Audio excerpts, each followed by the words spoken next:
Hi, my name is Kim Watson. In this video I'm going to talk about how to use stops and why we use them to a degree, but let's look at how to use stops.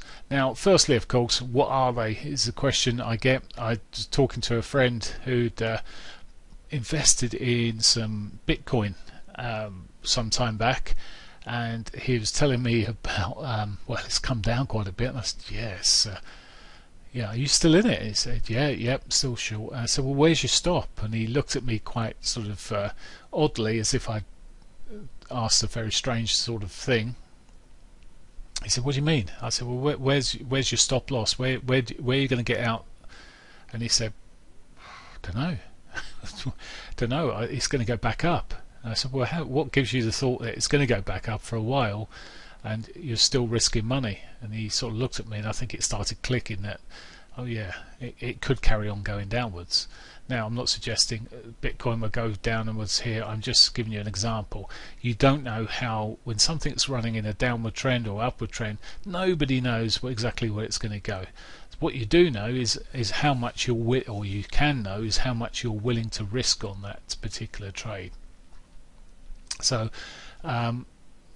we use them to protect our positions. So we actually they are simply put, if I am buying something at this level, I'm going to need to know how much where I'm going to be placing the maximum risk. Now that should be technically placed. I'll show you in a moment how I look to use them. Should be a technically placed stop, and that's the amount. Now it can be a percentage of your account, so you may be happy to risk 1%. So you've got sufficient stop there to maximum 1% risk at risk.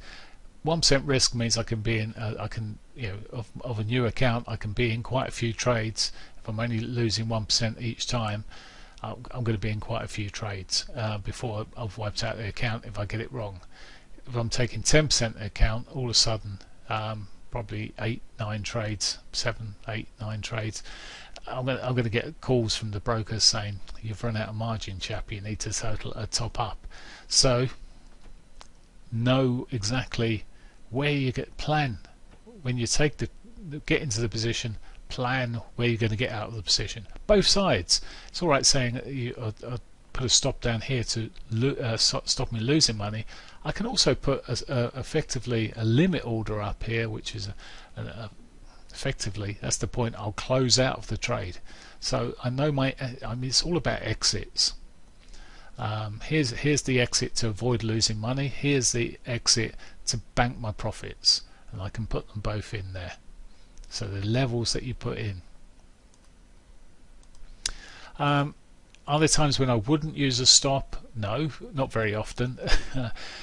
It's a rarity. I know some people say you should always use a stop. Well, yes, you will normally use a stop, but if you're taking a trade and you're bullish and you've bought down here somewhere and the market's moving well away from where you are, and you don't particularly want to, you've got some news coming out, and you don't want to tighten your stop up because it may just get whip into the stop and take you out. But what you can do is to keep yourself neutral, is if you're already long, is you can trade against it. It is a skillful job to do. I wouldn't use it too often. I just use stops if I were you. But you can actually, if you've gone long, you can put a sell order in. What effectively that does, it costs you the spread, but aside of that, you're then in a position which it doesn't really matter if it goes up or down. In fact, if you haven't used a stop on the new position, you've got a stop on the original, but you enter the new one, so you're only doing it on the new position. If you're not putting a stop on, you can put stops in it. So if it's wrong, it just automatically closes and the trade goes off. And that's still a good idea, but if you haven't, the amount between here and if it was to carry on, you're not making anything, because you're losing on one part of the trade, you're making on the other, but it's balanced unless you use a smaller position against a longer position, but just to hold something in. But then it gets complex, and that's for another video. Okay, let's get rid of the drawing and ask then, where do I put them? So we're talking about using them. Where do I actually place the stop? So if we bring a chart into play, and I can use an example of a trade that I took in our trading room, and I was looking for a bit of upside. I managed to buy in up here somewhere around about 85.26 ish. Rings a bell. I should look for the piece of paper that it's written down on. It's around about, it doesn't matter, but around that sort of level was the idea I wanted to buy. So where do I place the stop? Down here, right the way down here, somewhere in between. Well, I have a very simple theory, and it's all set about how the markets move. Generally, in an upward direction, you get this principle of these lows are higher, so you get higher lows, and you get these higher highs as you run through the market. So they're all running higher and higher and higher, the lows, highs and the lows. Higher lows, higher highs. In a downward market, you're getting this sort of pattern where it's giving you lower highs and lower lows. So that's going that way, that's going that way.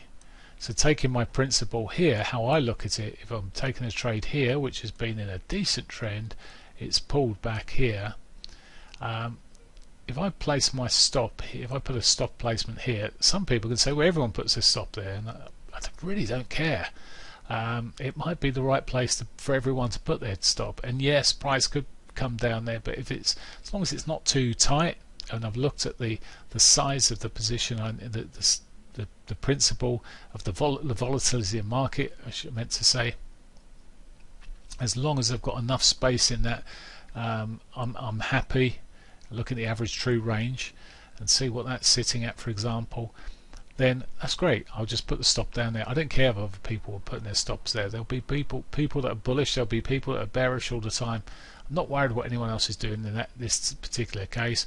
I'm just looking at a market that's pretty bullish and is doing a particular setup which it's done recently, and I'm quite happy to see if I can copy it.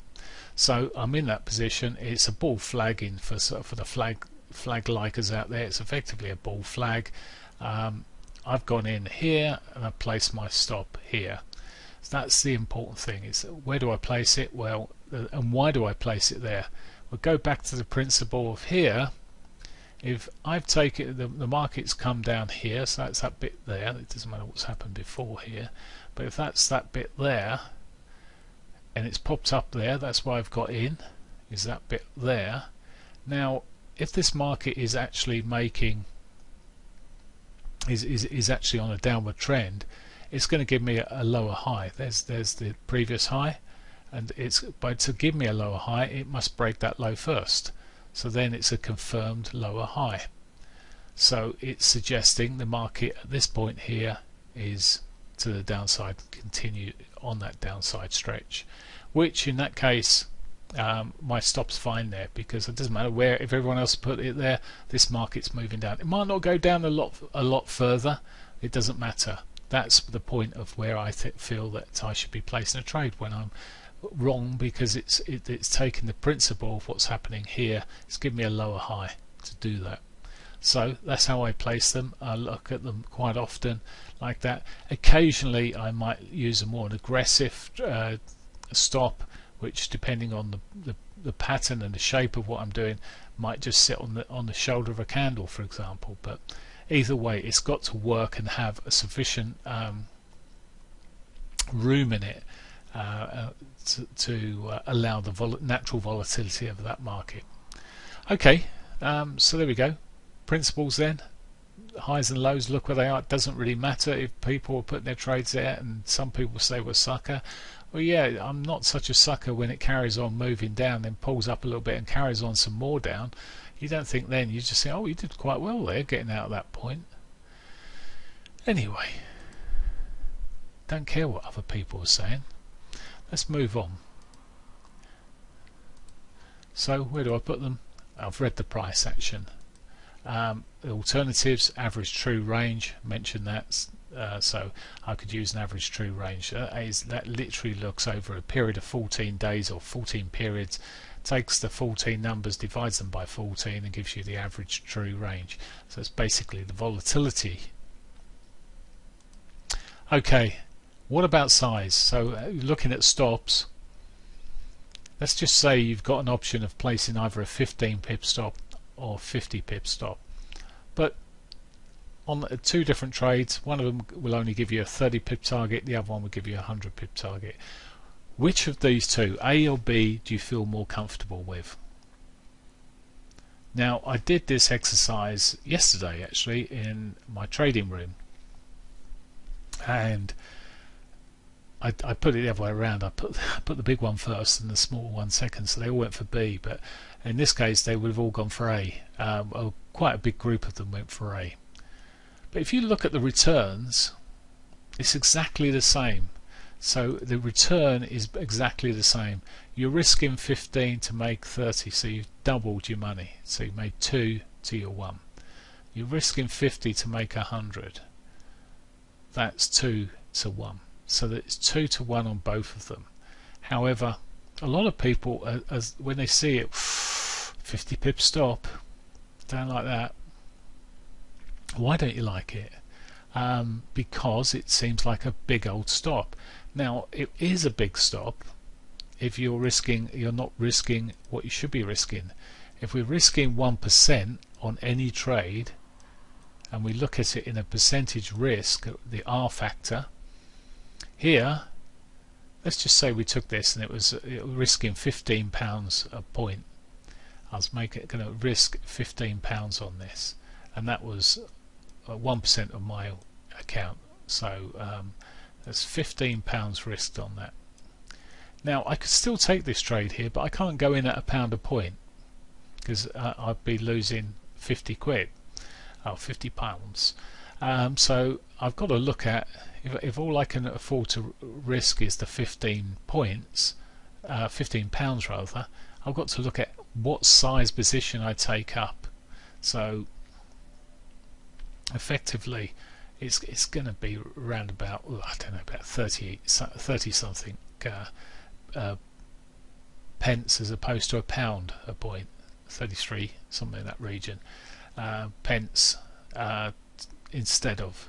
Now if it comes good, I still make the same amount of money on both trades, so it really doesn't, and I'll lose the same. I'll still only lose 15 quid if it goes wrong, and on both of them, on the simple one here that's 30 quid, and on this one here it will still be 30 quid. So I've made not made any difference, made the same amount of money. The thing is, between the two of them, in a volatile market, I don't really want to be in this one because you're going to get stopped out too quickly. If it's volatile and you can get some more than 30 pips, well, yeah, you could go for 100 pips, but is it the right place to put it anyway? Am I better off putting the stop in the right place that's got enough range to allow for it and still make the same amount of money, just go for a smaller position and still run that 100 pips? So it's about percentage. Trading 1%, so 1%, or whatever 1% of your account divided by your 50 is the size of your position you can put in there. 1% of your account divided by 15 is what you can put in there. That is it. So that's the amount of that you can trade per position. So it's all about percentage. Now, psychologically wise, you didn't like this one here because it was a big stop. Now when you look at it and you think, well, actually on both of them I'm only going to lose potentially 15 quid, using my example, how do you feel?